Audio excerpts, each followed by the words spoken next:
कि बहुते दर्द देला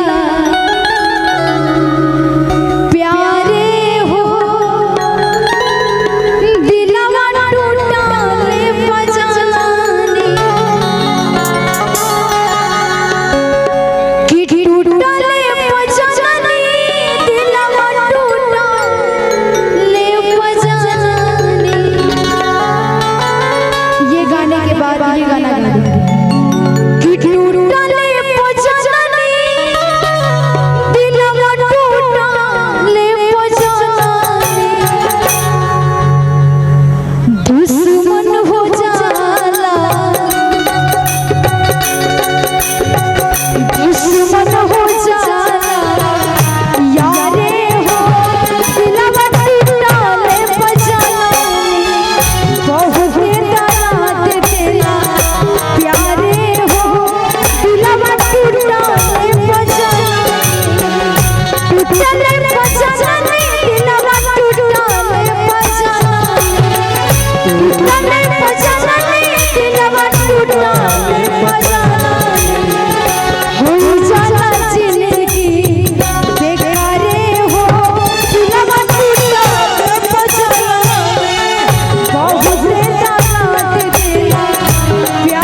गा निकलला के बाद में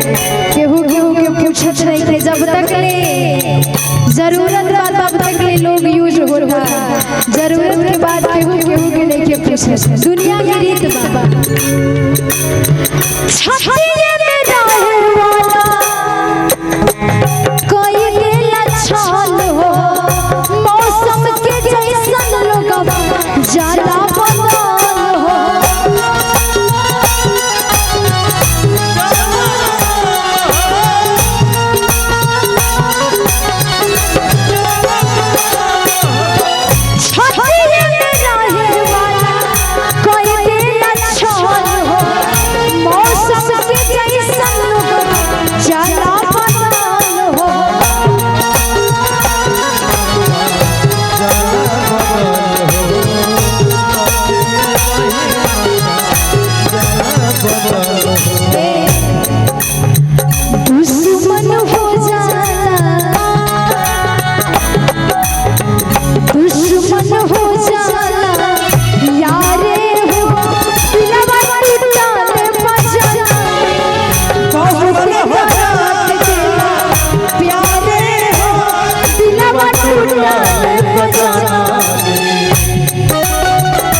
भाव बदल का कहता का कहता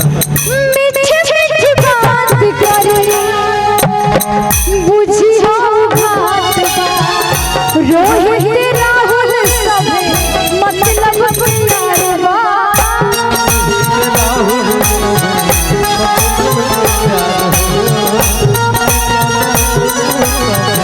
मतलब प्यार हो